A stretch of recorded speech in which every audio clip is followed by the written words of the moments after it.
ہم نے تم سے پہلے بہت سی امتوں کی طرف پیغمبر بھیجے،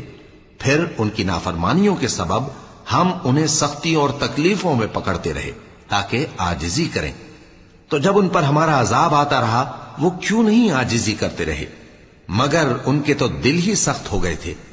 اور جو کام وہ کرتے تھے شیطان ان کو ان کی نظروں میں آراستہ کر دکھاتا تھا۔ پھر جب انہوں نے اس نصیحت کو جو ان کو کی گئی تھی فراموش کر دیا تو ہم نے ان پر ہر چیز کے دروازے کھول دیے، یہاں تک کہ جب ان چیزوں سے جو ان کو دی گئی تھی خوب خوش ہو گئے تو ہم نے ان کو ناگہاں پکڑ لیا، اور وہ اس وقت مایوس ہو کر رہ گئے۔ غرض ظالم لوگوں کی جڑ کاٹ دی گئی، اور سب تعریف اللہ رب العالمین ہی کے لیے ہے۔ ان کافروں سے کہو کہ بھلا دیکھو تو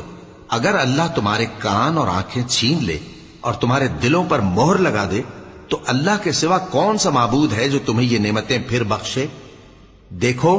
ہم کس کس طرح اپنی آیتیں بیان کرتے ہیں،